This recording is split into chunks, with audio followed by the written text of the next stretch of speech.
Welcome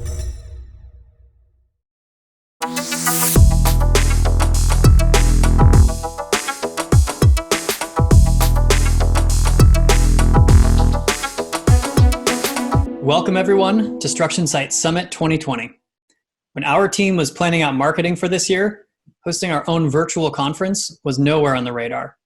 But as we all know, a few of the key themes for 2020 are pivot, be flexible, and move forward.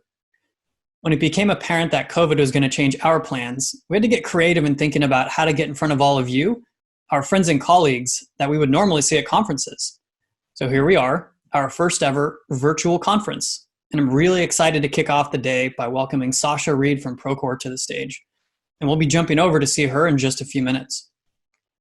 I have to say, it is a pleasure and an honor that we've been able to gather these industry leaders in one virtual place to share our learnings about operating in uncertain times, how to build, maintain, and grow our culture, and why our team is more excited than we've ever been about this new category of construction software known as intelligent project tracking. We hope you stick around for the whole day, but if you can't, don't worry because all the sessions will be available for replay afterwards. I'll see you all later today, so sit back, grab a coffee, and enjoy the show. Sasha Reed is Procore's Director of Industry Advancement and has a deep understanding of both the construction industry and the broader technology landscape. I've had the pleasure of getting to see her presentation during a rehearsal, and I'm honored that we get to share it with you all here today. We are venturing into a new world armed with the best technology and the brightest minds in construction. We have so much to be grateful for. That's enough from me. I'm going to turn it over to you now, Sasha. The stage is yours.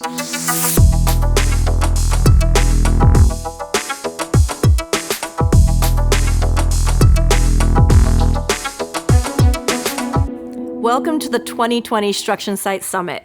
I am very pleased to kick off this great event and would like to thank the entire team at StructionSite for inviting me to deliver the keynote. Today I want to talk about thriving in the unknown, insights, data, and people.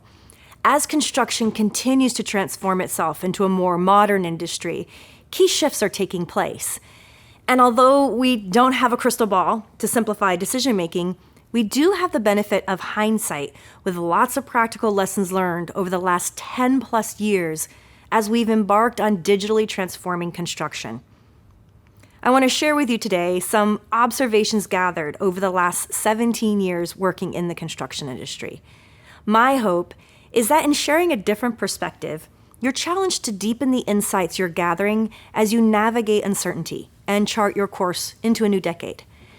I strongly believe the levers for change exist at the intersection of people, process, and technology. Over the years, as I've spoken to construction tech creators, digital transformation influencers, and business leaders, these three themes have echoed through our conversations.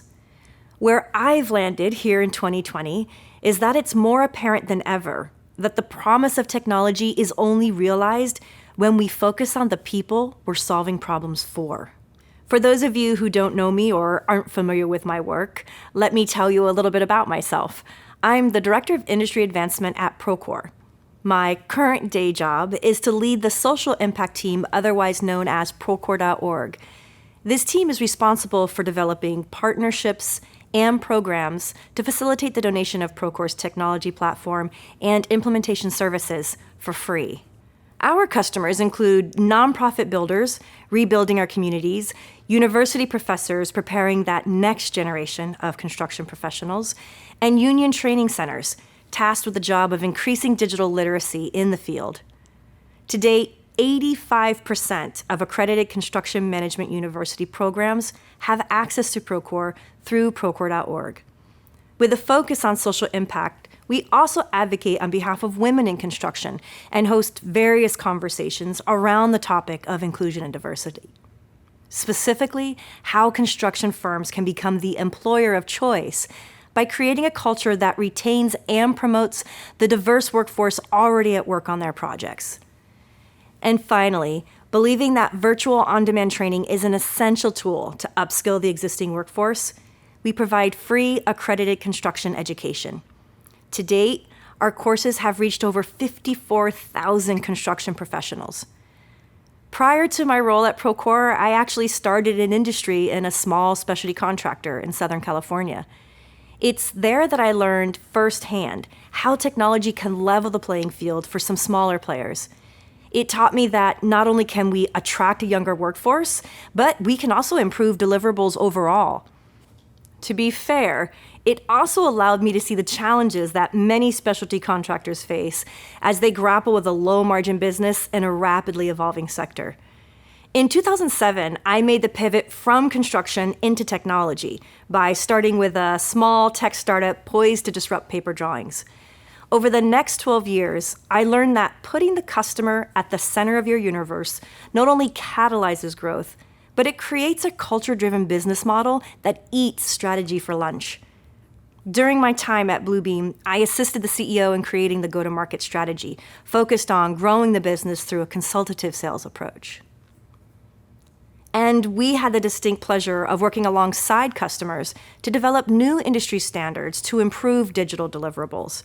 As a result, we co-founded the Construction Progress Coalition, a grassroots nonprofit organization focused on bringing technology providers and industry professionals together to redefine project delivery in a digital age. I share this background with you to say that in all of my experiences in the construction industry, what I've learned and accomplished has really just come from listening and observing those who do the work. By fostering conversations between industry peers who may see different parts of the building process and addressing the conflicts between them, I've been led to this conclusion. This industry is a rapidly evolving ecosystem. By partnering people and process with technology, and in that order, we create scalable success, repeatable over time. Given that I'm speaking to you during the year of the coronavirus pandemic in Q4 of 2020, it may seem I'm oversimplifying a very complex set of factors impacting the business of construction. And to be fair, I am. In order to thrive in the unknown, it's useful to simplify factors down to what you have control over. And in this case, what lies within your control are your people, the data they gather, and the insights you can gain. So to set the context on how these factors become levers for decision-making, I'd like to take a step back and look at the macroeconomic elements impacting construction. According to a report published in October by Alex Carrick, the chief economist at ConstructConnects, total losses this year for overall GDP in the US are substantial. After a change of negative 5% annualized in Q1 of 2020, the real overall US GDP plummeted by negative 32.9% in Q2, for a total GDP loss of $2 trillion. According to Carrick, a big bounce back is expected in Q3 with a quarter-over-quarter increase of around 7 to 8%, yielding GDP growth approaching 30%.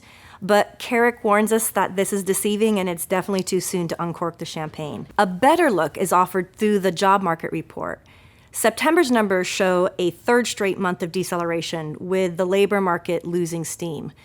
With an uneven recovery at play, construction is actually in a tie for third with government for year-over-year job change rate, in the US at around negative 3.7. But the hardest hit sector is leisure and hospitality, clocking in at a negative 21.7%. All this to say, there really isn't much to boost confidence or provide the clarity we'd like to have as we look past the close of 2020 into 2021. So what do we have? What can we build on from here? Well, having led a software sales organization through the 2008-09 market crash, I can tell you that when there's a lot of uncertainty, it's advisable to stop watching the news and start focusing on what is within your control. For me at that time, it was our people, the team on the front lines of the business. To be clear, I can't and I don't take credit for this decision. I remember talking to the CEO at the time, really feeling the pressure to deliver numbers, and it was his sage advice that set me straight. His exact words were, stop watching the news and focus on your people. Make sure they are focused on solving problems for the customer. He simplified the equation for me. And as it turns out, he was right. Probably the best advice I've ever received. And I say that because it stopped me from putting my focus on the wrong things, or even worse, thinking I could find numbers and pull them out of thin air. In 2008, we saw a 50% debooking in recurring revenue from architectural customers. And at the same time, the general contractor was watching pipelines evaporate overnight. It was the fastest economic fallout I'd ever witnessed firsthand. But what I wasn't seeing was that behind the scenes, the GC was looking for better ways to compete. They started partnering young college interns and PEs with seasoned superintendents so they could tell leadership how to reinvent their processes with technology. This economic event turned catalyst forced the GC to evolve. Nearly a decade after the Great Recession stalled construction nationwide, the industry came roaring back. According to a 2016 PBS NewsHour report, construction in 43 states was contributing more to the economy than it had 6 years previous, creating a demand for a skilled workforce. In that same year, construction contributed over $650 billion to the U.S. economy for the first time since 2008, employing about 6.7 million people. And this was just below the all-time 7.7 million in 2006. As for Bluebeam's revenue outlook, we ended 2008 flat, and revenues definitely stalled but didn't dip. The very next year, we began a 6-year run at 50% year-over-year growth until we were acquired. Now, back to present day, what we're seeing is a bit of the inverse of what we experienced in 2008. Rather than a mass exodus of talent from the construction industry, we're seeing a new talent pool emerge. Remember that year-over-year job change graph? Well, there's an opportunity to attract a new workforce whose jobs have been eliminated due to business closures or shifts in consumer habits with social distancing. What's most reassuring to me is that construction has been here before. Construction firms exist and are measured by how well they deliver results. Much of construction prides itself on being able to get scrappy, overcome delays, and solve problems in the field through brute force or by whatever means necessary. However, this time around, if we're going to thrive, it won't be by reactionary measures. We need to focus on what is within our control, apply lessons learned from past innovations, and finally, disrupt the traditional culture of construction. In this COVID-19 era, we are tasked to define the next normal, to disrupt ourselves. Yes, construction prides itself on its ability to drive results in the face of adversity, but confrontational shouting matches in the field and deciding outcomes to dispute based on gut reaction isn't going to move us forward. We need to account for the time lost, energy expended, and friction created when this is considered a normal part of the job. I don't think we've truly accounted for the toll it takes on our bottom line and on our people. I've spoken with grown men who have 30+ years of experience in the field, who struggle with anxiety, who've burnt themselves out to such a degree it impacts their health, relationships, and overall mental wellness. The most requested on-demand educational content the .org is asked to produce for trade associations and unions is leadership development and soft skills training. The next generation coming into industry knows there's a better way. Digital natives solve problems differently. They know how to research, search for information, and leverage data in a much more intuitive fashion. If we want to attract and retain new talent, diverse talent, we must address the culture of construction. The Centers for Disease Control and Prevention reported in 2018 that construction as an occupational group has the highest rate of male suicide among American workers. From 2012 to 2015, rates of suicide among male construction workers rose 22%. Suicide rates were much lower among women, but rose an alarming 55%. The numbers out of the UK are even more troubling.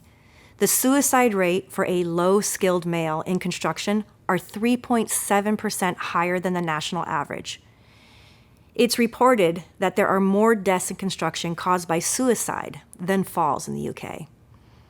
Earlier in the year, I spoke with Chris Kane, Executive Director for the Center of Construction Research and Training, a nonprofit occupational health and construction. The goal of CPRW is to serve the construction industry through data-driven research and service products. Fueled by federal funds, They partner with universities to conduct research, gather data, and produce reports. Their safety guidelines are adopted by organizations like NIOSH and OSHA. Seeing the smaller contractors as their primary audience, they produce ready-to-go tool talks and planning tools for contractors to use in the field. Recognizing the growing concern over rising suicide rates, they've recently launched NADU, the Opioid Task Force, with collaboration with the Construction Industry Alliance for Suicide Prevention. Their aim is to produce research to better understand the connection between job site injuries, opioid addiction, and mental health. Earlier in the year, the Procore.org team released the annual Procore Safety Qualified On-Demand Training course. This year, we chose to address the connection between personal performance and mental health. We spoke to well-being from the perspective of an elite athlete, comparing them to the construction worker, providing training techniques from professionals. That was followed by a module on mindset, linking physical performance and mental preparedness as ways to not only address stressful situations on the job site, but also the importance of deploying recovery techniques after you walk off the job site. The timeliness and relevance of this material was articulated by an online participant comment, and he said that the course brought to light things he hadn't been discussed or talked about in his 41 years in construction. The connection between culture and business performance is coming into focus in ways we haven't seen in the past. Earlier, I made the comment that culture eats strategy for lunch. This is something I witnessed firsthand early in my career, and it has definitely stuck with me.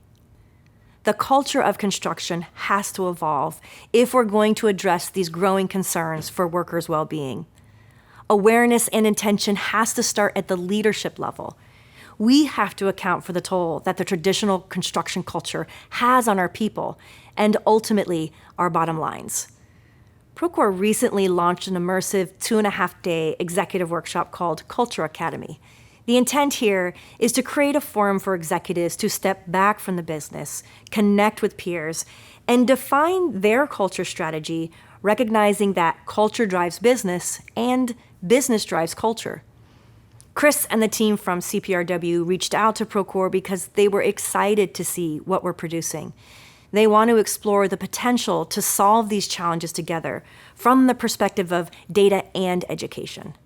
As we develop this ecosystem of construction, connecting workflows through integrated platforms like the integration between StructionSite and Procore, we're increasing the quality and volume of data we can gather to inform not only immediate project decisions, but performance issues directly related to our culture. Over the last 10 years in construction, as technology has been adopted, we've begun to see the value of these traditional virtues tarnish. The rapid adoption of BIM and VDC was driven first and foremost to reduce risk, to simulate as much of the building process as we could prior to anyone setting foot on the job site, in order to avoid unnecessary mistakes and the conflicts that these create. What COVID-19 has clearly showed us is that there are winners and there are losers in this time. And it all comes down to how we communicate. Communication is the lifeblood of construction. How information is created, shared, gathered, authenticated, and reported on. And it's not just about meetings. It's gathering insights through the enablement of technology at all levels of the business. How do you know if social distancing measures are impacting how work put in place is reported? Or how are you managing your time cards and labor reports? If these activities are still tied to a paper flow, adjusting to the new reality is nearly impossible. From what I've observed, there are firms that were ready and there are firms that were not. Firms who'd already integrated cloud-based tech into their practices were successful by leveraging those tools to a maximum capacity. The goal of going digital is to improve the blood flow of communication, so we can better adjust and pivot and make decisions based on data, avoiding escalated conflicts. A great illustration of this was done by the team at Box about 2 years ago. They've recently removed it from the site, but I was able to grab an old screenshot. This is a visualization of how project information is organized and the level of activity or collaboration between internal and external collaborators or stakeholders. Here, they're visualizing 5 different industries: software, media and entertainment, manufacturing, financial services, and construction's right there in the center. The red dots are the internal collaborators, and the blue dots are the external collaborators. If you look at software, you see that they funnel information more fluidly between internal and external stakeholders, whereas financial focuses mostly on internal collaboration. Construction, as you see, shows very little activity, the back and forth between internal and external stakeholders, with very little information going back to internal stakeholders. It's clear this isn't due to a lack of technology, but clearly the nut we have yet to crack is defining the processes we're applying to technology in order to improve that blood flow of information. In other words, we're working towards a new normal, where the data is collected as the work gets done. From individual time cards to field progress reports, site photos, safety reports, all of these activities give us a much broader view of productivity, very much like how we look at job starts across all projects, across all regions, in order to make a forecast and better decisions. Now, we should be focused on collecting data as the work is getting done, disrupting our traditional culture of reporting after the fact. Another way to illustrate this, Procore recently launched the COVID-19 Construction Activity Index. These scores measured the percentage of construction activity as measured by worker hours compared to pre-COVID-19 levels across the United States. This data has helped industry organizations and economists analyze trends, debate potential courses of action, and decide on the best path forward. But this data flow starts with how we communicate at the individual level, the team level, project, and then the company level. It's being mindful about that single line of communication in the context of many lines of communication in order to connect these into a network where the flow of information benefits everyone on the network. In June of this year, McKinsey & Company released an executive summary entitled "The Next Normal in Construction: How Disruption is Reshaping the World's Largest Ecosystem." In this report, they speak to past disruptions and how COVID-19 is creating a different level of uncertainty and opportunity. Based on this, it's clear that contractors are beginning to see where their investment in technology are paying off and where they need to double down. Those firms who put people and process in place, have integrated technologies that allow their people to stay focused on the work, there's less double entry in reporting. This has not only allowed them to maintain communication during a pandemic, but potentially improve as they share and manage information while gathering data. These changes we're seeing as an impact to COVID-19 will permanently change the way we do work. According to McKinsey, a changing market environment, technological progress, and disruptive new entrants will trigger industry overhaul. What we see here are the sources of disruption that will come from rising customer sophistication and pressure of total cost of ownership. They offer 9 shifts to fundamentally change the construction industry, created by market characteristics and emerging disruptions. These 9 changes are product-based approach, specialization, value change control and integration with industrial-grade supply chains, consolidation, customer centricity and branding, investment in technology and facilities, investment in human resources, internalization, and sustainability, or as we're coming to know it, the triple bottom line. I highly recommend you take a moment to read through the entire report. There's way too much to unpack here today, but these were just a few of the things I wanted to highlight for you. As you've seen, there is plenty of information to pull from and draw your own conclusions about what you're observing from your vantage point. The challenge as senior leaders is to stay focused on the goal to thrive, even in uncertainty. The best way to do this is to recognize where you need to simplify in order to identify your levers for change, to influence that which is within your control. Your insights will come from the data created and collected by the people doing the work. Allowing them to focus on that work rather than double entry after the fact enables them to better analyze problems as they arise. The best thing my boss did for me back in 2008 was to simplify the levers I had control over, to guide the business through the downturn. He knew where to direct my focus, and just as equally important, told me what to ignore. This lesson has served me very well this year, leading a different kind of team, aligned to the business strategy, but focused on industry. The levers I now have to control outcomes are focused squarely on removing some of the barriers on the path of progress for you.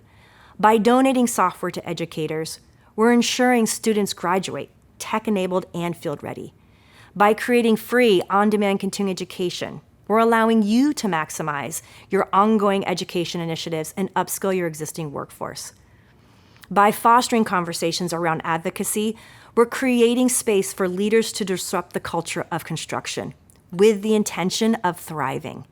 And I'm grateful I can approach this time of uncertainty with the confidence of knowing there is a scalable approach that creates repeatable success regardless of external factors. So, as you sit in on these sessions today and you hear from StructionSite CEO Matt Daly and other qualified and respected leaders, listen first for clues of where people and process align, and second, where technology can be applied to support and facilitate this cultural evolution. By going a step further and simplifying these factors for your leaders, you free them from making mistakes as most overachievers do, of trying to change that which is not within their control. And you allow them the chance to succeed by focusing on what is. Thank you so much for listening and letting me share some of my observations with you. I really do hope they provide some food for thought as you learn and enjoy the rest of the summit today.